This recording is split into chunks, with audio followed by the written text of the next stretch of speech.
So at least two Republican senators now say they are open to calling witnesses in President Trump's impeachment trial. That comes after the new revelations in the draft of former National Security Advisor John Bolton's book. Those revelations are that Bolton says the president told him that aid to Ukraine was linked to investigating the Bidens. Joining us now is Democratic Senator Ed Markey from the Commonwealth of Massachusetts. And Senator, I can deliver to you a piece of news this morning. CNN has just learned from sources close to the president's defense team that they intend to present for just 2 more hours today. 2 more hours, and then they will be finished. Is it your understanding at that point that then you'll go straight to questions? What do you think happens after that? Well, that would have to be something which was determined by a conversation with Mitch McConnell and Chuck Schumer. But if that is the case, then I think we would be ready to proceed. But again, I would leave it to that conversation to determine what exactly the schedule would be. The president's defense team largely ignored the news in the forthcoming Bolton book. Big news, because it gets to the heart of the case in the articles of impeachment, that the president abused his power to investigate a political rival. They ignored it until the end of the day when Alan Dershowitz says, even if everything that John Bolton says is true, it's not an abuse of power. What's your take on the president's defense team's argument? Well, obviously, that's an ahistorical analysis of what the founding fathers thought would be a violation. Clearly, here was a man, Donald Trump, who was trying to use the influence of the United States, $391 million, to extract an investigation from a foreign leader into the president's principal political rival at that time. So that's exactly what the founding fathers were most concerned with. That is at the heart of why they would want there to be a process by which a president would be put on trial. So I don't think there's any question that that's the case. And if they're trying right now to truncate their defense just to 2 more hours, if that's accurate, it sounds like it could be a rush to judgment. How quickly can they move to the completion of this trial so that the public pressure to have John Bolton testify does not build to such a crescendo that 4 Republicans do stand up to demand that he give his testimony as to the firsthand knowledge he has of what the president's motivation was. Senator Pat Toomey from Pennsylvania, a Republican, has suggested a witness trade, 1 for 1, John Bolton for, say, Hunter Biden. You've called that a red herring, and I've heard you call it a red herring. But my question to you is more direct, which is, does that mean you would definitively vote no on that? If it came to a vote, would you vote no?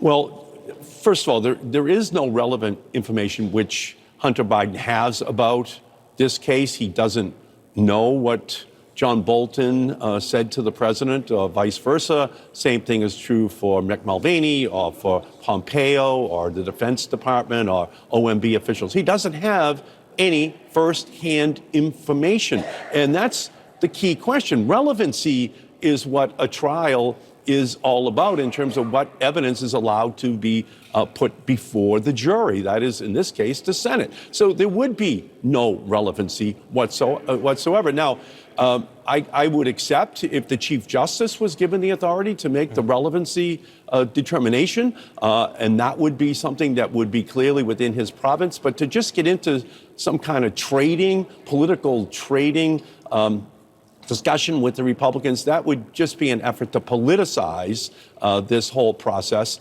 to once again distract the public's attention away from the central questions, which is that the president is on trial and only material relevant evidence should, in fact, be put before the jury. I want to ask you a question on a different subject now, and it has to do with the State Department, the Secretary of State, Mike Pompeo, and journalism and the free press.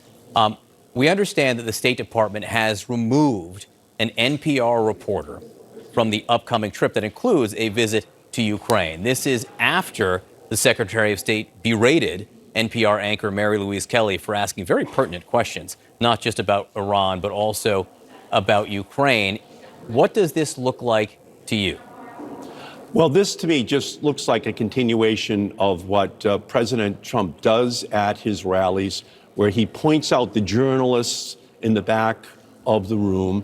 He tries to elicit a negative reaction from the crowd so that he builds this us versus them narrative, that he is up there standing up to this a deep state, which is the press as well as anyone who works for the government that is seeking to undermine him. And this would just be a continuation of that, where Pompeo is seeking to demonize NPR and its independent journalists for his political advancement.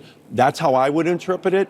It's just all part of this us versus them America that he's creating, making America great again by making America hate again. It's his playbook. He's used it over and over again. He thinks it's a winning formula to take him to re-election, and I just expect this to continue on unabated. And NPR is just another example of his efforts to take the media and to make them part of the plot to undermine his ability to be able to run this country. And it's sad, but it's another reason why, ultimately, from my perspective, he just cannot be given a second term. We have to ensure that we make him a footnote in history. President Roosevelt in 1941 gave his 4 freedoms speech, and that was freedom from fear, freedom from want, but also the freedom to be able to speak and to have a free press. And the president has attacked all of those freedoms from the day he was sworn in. Senator Markey, we appreciate your time this morning. Thanks for being with us. Thank you.